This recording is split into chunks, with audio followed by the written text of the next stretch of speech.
మనం ఎప్పుడైనా పోలీస్ స్టేషన్కి ఎందుకు వెళ్తాం? విలువైన వస్తువు పోయినప్పుడు కానీ, లేదంటే ఏదైనా గొడవలు జరిగినప్పుడు కానీ వెళ్తాం. కానీ ఇక్కడ చాలా విచిత్రం ఏంటంటే, అసలు నాకు తెలిసి ఇంతవరకు ఇలాంటి కంప్లైంట్ రేజ్ అవ్వలేదనే చెప్పాలి. ఈ కంప్లైంట్ ఏంటంటే, ఒక హెల్మెట్ పోతే ఒక వ్యక్తి వెళ్ళి పోలీస్ స్టేషన్లో కంప్లైంట్ పెట్టాడు. అసలు ఒక హెల్మెట్ పోతే చాలామంది అయితే పట్టించుకోరు. కానీ ఆ వ్యక్తి మన దగ్గర ఉన్నారు. అతను ఈ హెల్మెట్ పోతే ఆఫ్టర్ ఆల్ హెల్మెట్ అనుకుంటాం, కానీ ఆ హెల్మెట్ పోతే వెళ్ళి పోలీస్ స్టేషన్కి ఎందుకు కేసు పెట్టారు అనేది, కంప్లైంట్ ఇచ్చారనేది ఆయన మాటలోనే తెలుసుకుందాం. చెప్పండి, అసలు ఆ రోజు ఏం జరిగింది? మీరు యాక్చువల్లీ హెల్మెట్ పోయింది February 7th అనమాట. ఆ రోజు శోభయాత్ర సీతారాముల వారిది శోభయాత్ర జరుగుతుంది మనకి బీచ్ రోడ్ లో. సో అయితే నేను అది కవర్ చేయడానికి ఇన్వైట్ వచ్చింది, అది కవర్ చేయడానికి వచ్చాను అనమాట. లైక్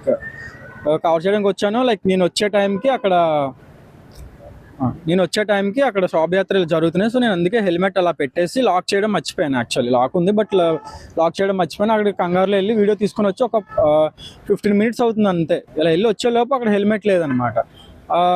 అయితే చుట్టుపక్కల చూసాను, ఎక్కడ కనిపించలేదు నాకు హెల్మెట్. దాని తర్వాత ఏంటంటే ఎక్కడైనా సీసీ క్యామ్స్ ఉన్నాయని అబ్జర్వ్ చేశాను.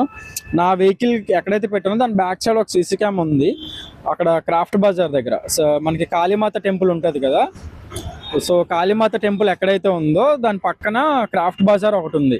సో అక్కడ సీసీ క్యామ్ ఫోకస్ అయి ఉంది. సో నేను వెళ్ళి అక్కడ ఎంక్వైరీ చేస్తే వెల్ ఎడ్యుకేటెడ్ పర్సనే అండ్ తన వైఫ్తో వచ్చారు. అది కూడా సీతారాముల వారి కళ్యాణం శోభయాత్రకే వచ్చారు.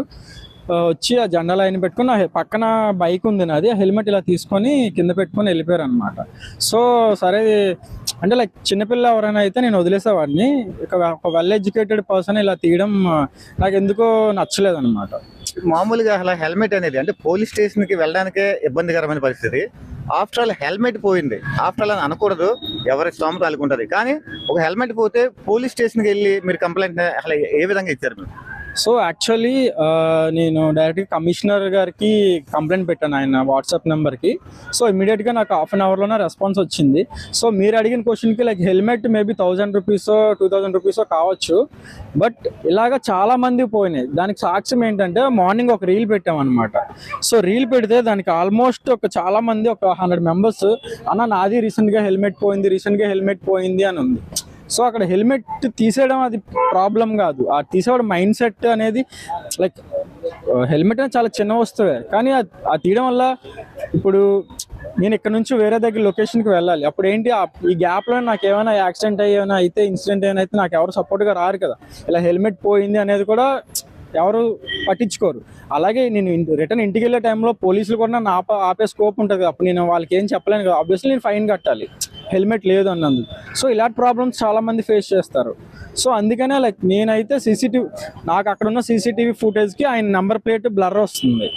సో అందుకే నేను పోలీస్ వాళ్ళ హెల్ప్ తీసుకొని ఆయన ఐడెంటిఫై చేద్దామని చెప్పి నేను కమిషనర్ సార్కి కంప్లైంట్ పెట్టాను. ఇమ్మీడియట్గా నాకు క్రైమ్ సిఐ రామారావు గారి నుంచి కాల్ వచ్చింది, ఇమీడియట్గా ఒక 1/2 hourలోనే వచ్చింది. దాని తర్వాత ఆయన చెక్ చేస్తానమ్మా అని చెప్పి కమాండ్ అండ్ కంట్రోల్ సెంటర్ ఉంది మనకి కమిషనరేట్ దగ్గర. సో అక్కడికి వెళ్ళి చెక్ చేసాం సీసీటీవీ ఫుటేజ్ అంతా.